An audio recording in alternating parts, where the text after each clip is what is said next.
In 1977, following a 5-year absence, Nottingham Forest were promoted back into the top flight of English football.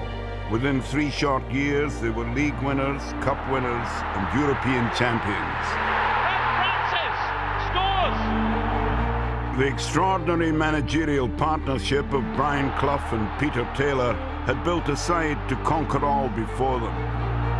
You and your profession just might recognise that we are a good side. These were halcyon days for English football, and Nottingham Forest were leading the charge.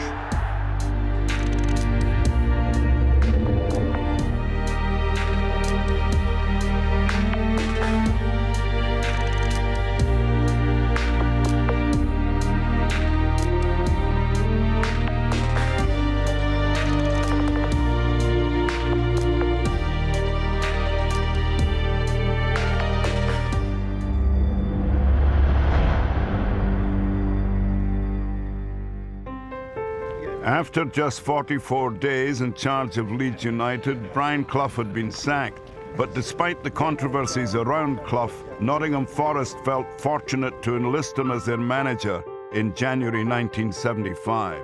The club itself wasn't in great shape, I must admit. We'd got relegated in 1972, the year that I'd come to the football club as an 18, 19-year-old, and we'd stayed there for a few years. There's no immediate changes. It's not an overnight job, football. I would say I have to be surprised but that we could have attracted such a brilliant character, such a charismatic character, and such a great manager.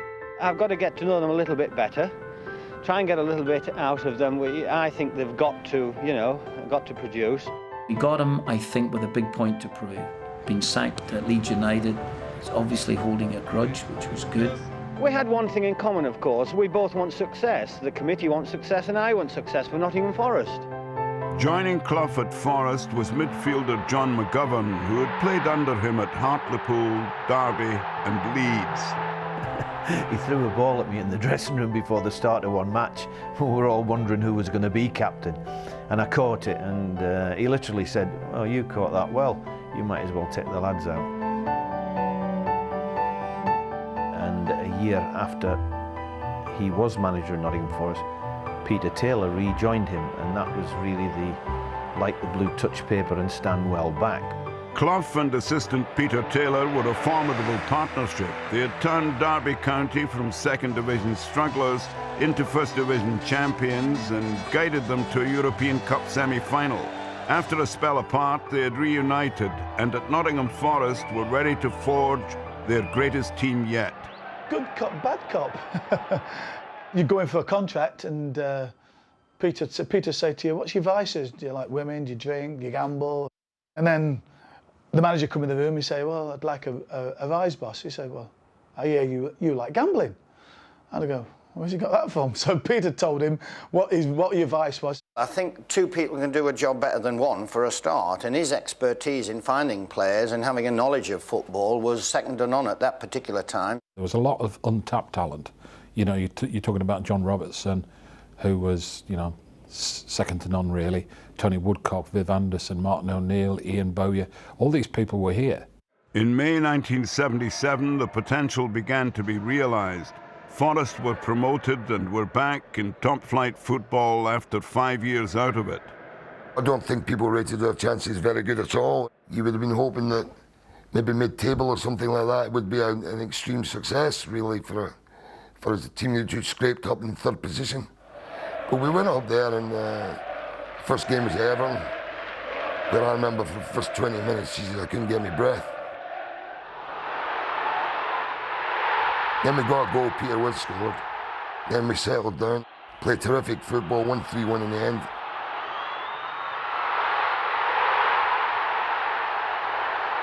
Clough and Taylor soon made additions to the squad, including, significantly, a goalkeeper.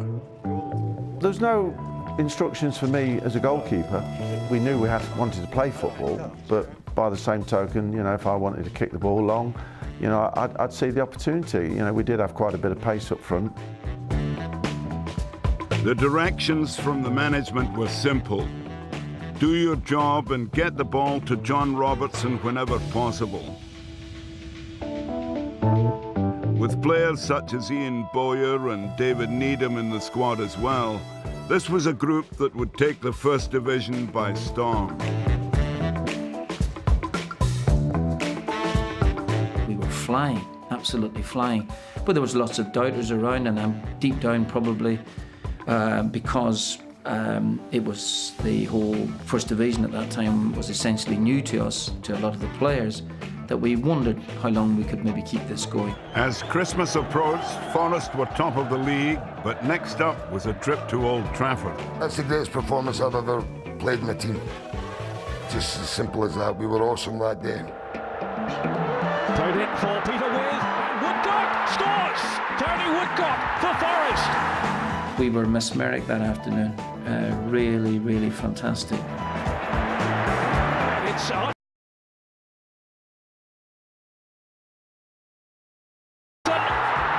Surely he'll score. It's 3-0.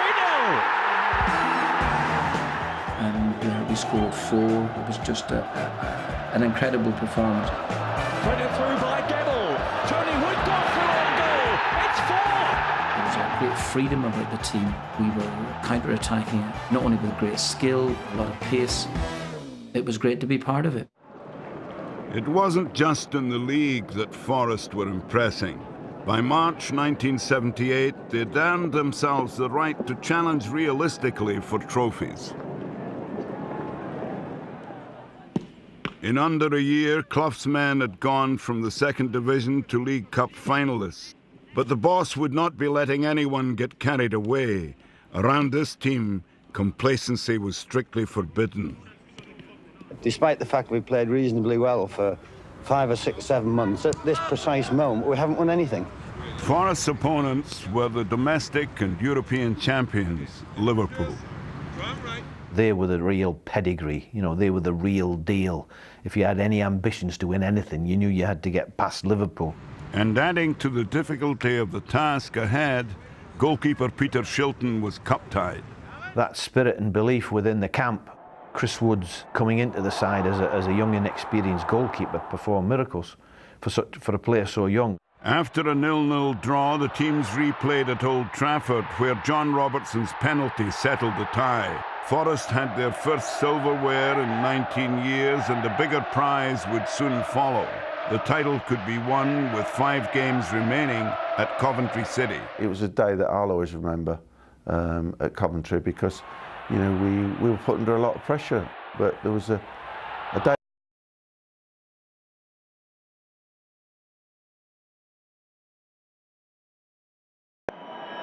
Wallace. In goes Ferguson. Oh, what a save by Peter Shilton. Absolutely fantastic.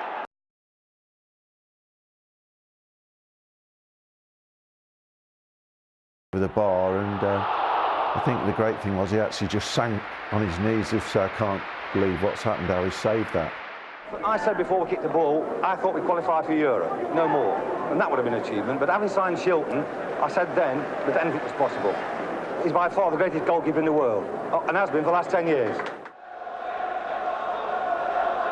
At the end of the match, which ended up 0-0 and we'd won the First Division, I turned to Brian Clough and just said, "Well done, boss, we've won it." And he matter-of-factly said to me, "Oh yeah, that's right." We got the point at Coventry, we got on the coach and came home. There was no champagne, no nothing, it was a job done. Even though we won with a few games in hand, it was just an incredible feeling, absolutely incredible to go and to win the championship, considering from the position that we were in a year previous. Forest could now look forward to visiting foreign climes in the following season's European Cup, or so they thought. When the draw comes out, we're drawn against Liverpool. We're looking forward to going to Madrid or Paris, you know, and not Liverpool. They were obviously big favourites, so it was a bit of a downer, really, I think. But Brian Clough turned it round. He said, because in their dressing room, they'll be going, "Not them again." At the City ground, Forest gained a 2-0 first leg lead, thanks to Gary Birtles and Colin Barrett. It was a great achievement. They were the yardstick. I think Graham Souness or somebody said prior to that game, Forest do a Forest, you know, so rightly so, because we were just the upstarts coming up and trying to get to where they'd achieved it for many, many years? Well, you know, I say it begrudgingly because I think we were still the best team, but they were a really difficult outfit to break down. They had a system, they had a great goalkeeper, Larry Lloyd, Kenny Burns at the back, never went near the halfway line, never mind over it. We had a real problem breaking them down.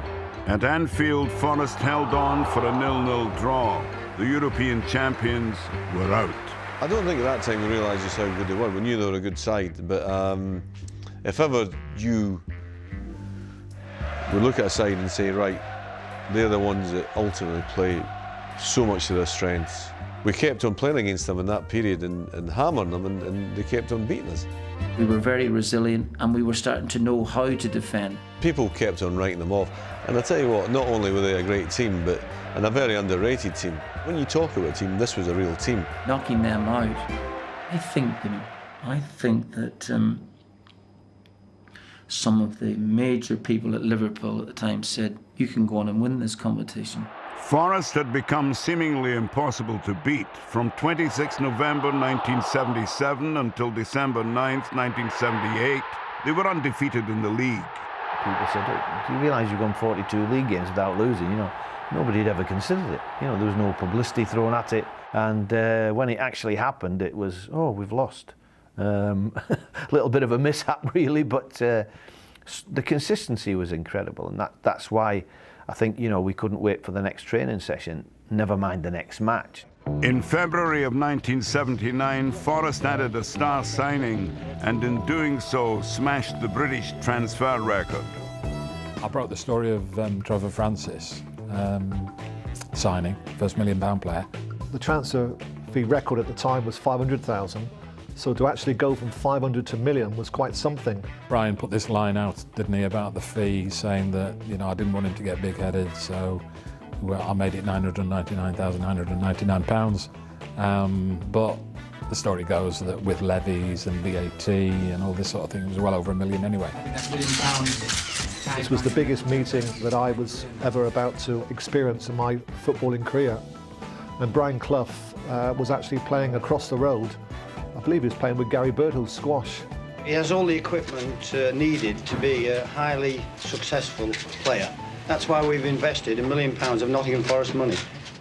Just a month later, Nottingham Forest were back in London for a second consecutive League Cup final against Southampton. I don't think Clough and Taylor wanted to make such a big fuss of going out to Wembley again. So what awaited us at that particular evening was a bit of a surprise. Next thing you know, door opens, there's a crate of champagne, crate of orange juice, and then the manager's saying, well, everybody's got to tell a joke before they go to bed. Archie Gamble, I think, said, listen, Bosby, I think we've got a big game tomorrow. I think the manager took it almost to be in sly fashion, and Taylor told him to sit down and be quiet because he was spoiling the party. Finally get to bed at midnight, obviously played again the next day, woke up with headache. But I think it was his way of relaxing the situation. The game, we played Southampton. We were trailing by a goal to nil at half-time. Bit of a rolligan in the Wembley dressing room.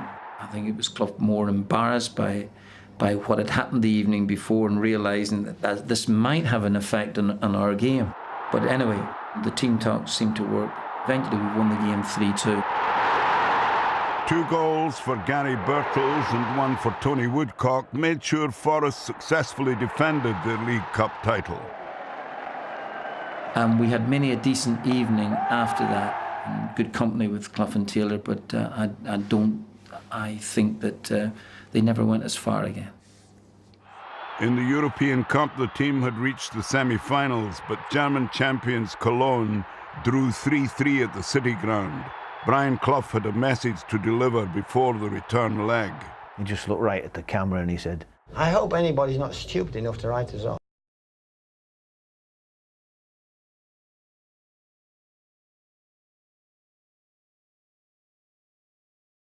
And when Ian Boyer heads one into the net for us, about 20 minutes to go, I mean, it gave us such an amazing lift. All flicked on, it's Bowyer! He's got it! Bowyer for Forest! After we played in Nottingham, not many people thought we were going to do it, but I did. You really thought so? Well, I said so after the match, that anybody who thought we were out of this competition was stupid. The final would be played in Munich. Clough and Taylor were faced with some tough selection decisions, particularly over whether Trevor Francis would play. Francis was eligible in Europe for the first time since his transfer, and Martin O'Neill, although desperate to play, was struggling to be fit. I remember it as if it was yesterday. Shilton, Anderson, Burns, Lloyd, Clark, Francis, McGovern, Boyer, Robertson, Woodcock, Birtles. Harrowing disappointment to be left out of the final at that particular time, because you think, well, you're never going to be there again. The opponents in Munich would be Swedish side Malmo. Francis was determined to make an impression. I felt a little bit of added pressure because I was keeping Martin O'Neill out the team.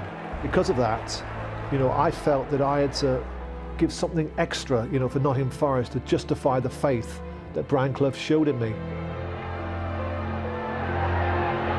Now Robertson, who's been a revelation for Forest this season. And a chance here to take on defenders too. Still Robertson. And in goes Francis! It's a goal for Nottingham Forest! I was voted man of the match, and I was particularly pleased with my contribution. The goal was obviously the highlight of the day, and probably the highlight of my career. Although we'd won the trophy and were delighted to share that elation with the supporters, we were again just disappointed because the standards we set were exceptionally high and we hadn't put on the show we wanted. Now we've got a chance next year as well. We're going to win next year. But eventually you get back into this country and you see people at the airport waiting to celebrate with you, so it's just a wonderful, warm feeling. I still think that one or two of us were pinching ourselves that here we were, little Nottingham Forest, winning the European Cup, but we were a good team. Don't ever, underestimate, just, how good some of those players were. Despite their status as European champions, many players felt they were denied the credit due. A lot of the media wrote us off and said, apart from Shilton and Francis, the rest of them are either has-beens like myself that had been at Derby County, or players like John Robertson that, they've just come together and they've done okay for a couple of seasons. We had unbelievably sharp football minds. But Forest played into the critics' hands again in March 1980, losing 1-0 at home to Dynamo Berlin in the European Cup quarter-finals.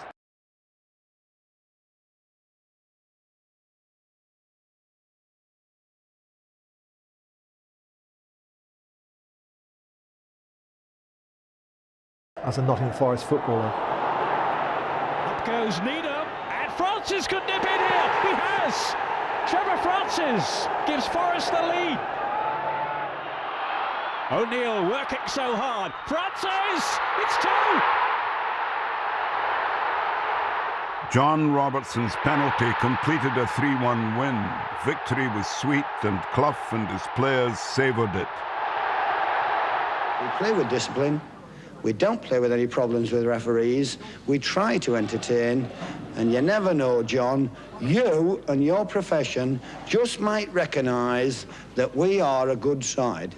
Another surprise for the media and everybody else in football, but not when you're under Clough and Taylor.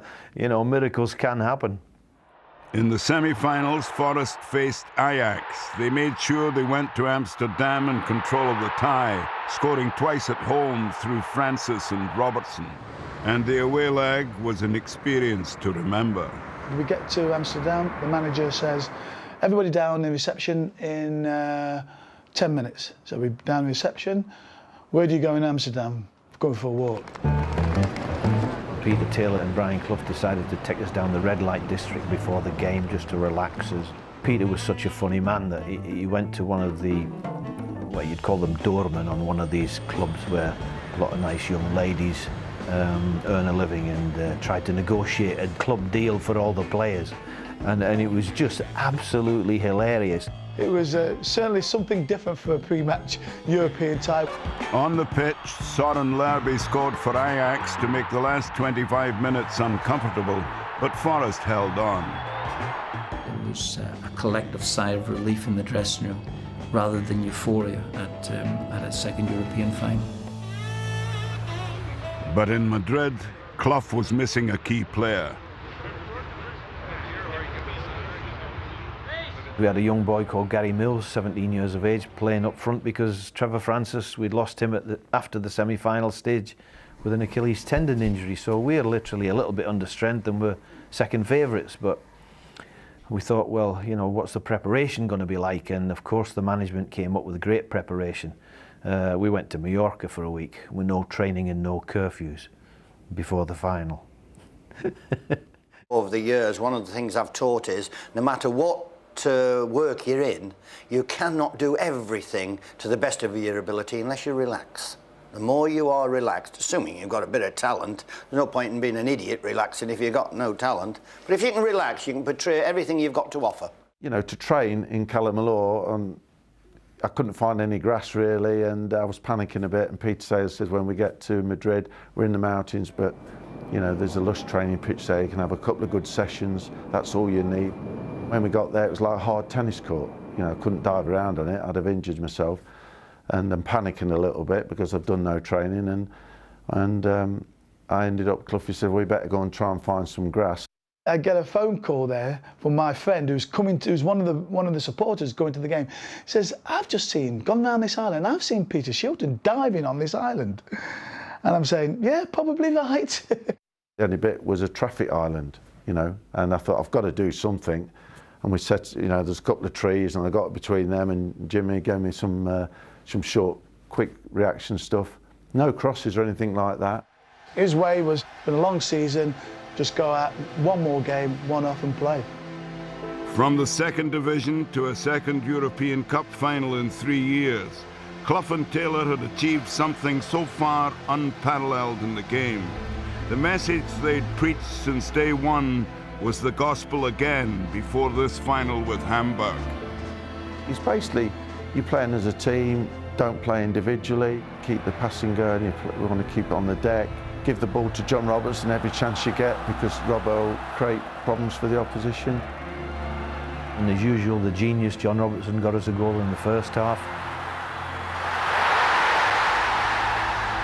They got me the ball, and fortunately for me when it came, I delivered the bit. To be fair, in the second half, I think the dedication that we'd shown in Mallorca caught up on us a little bit, and we ended up just defending for the last 15 or 20 minutes. We were the greatest goalkeeper in the world, brilliant defence, and we were always hard to beat once we scored.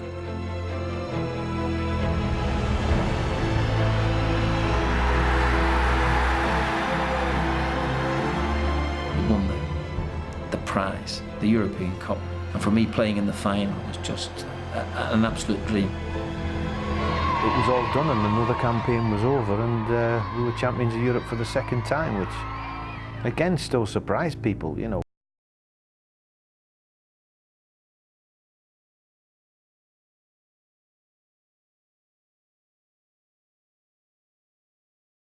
Cup final. Undoubtedly, we could have gone on because, you know, the average age of the team was still a very good age, but in many people's eyes, the team was split up far too early. By the end of 1981, the likes of Francis, O'Neill and Kenny Burns were no longer at the club. By May 1982, even Peter Taylor had gone, leaving Clough to try to live up to his own high standard. It was not to be. Forest did enjoy League Cup success in 1989 and 1990, but in 1993, with what proved to be Clough's final act as manager, they were relegated to the second tier of English football. But the achievements of the club from 1977 to 1980 will never be forgotten. As far as the team were concerned, people would say then, well, what about the modern teams? What about, let's say, you against... That was the golden era of English football. That big, shiny European Cup stayed in this country 7 years out of 8. We had the players that could hurt the opposition, but we could also defend as a team, and I think that was the great thing about our side. We could do both things. Scoring goals is I don't know, it's our forte, but defending well is our speciality. Clough always insisted, you are paid to keep the ball out of my net, young man. And he said, if you can create things, young Anderson, going forward, it's a bonus, but I pay you to stop balls going in my net. I think the players I played with were fantastic players, and I couldn't single any one of them out.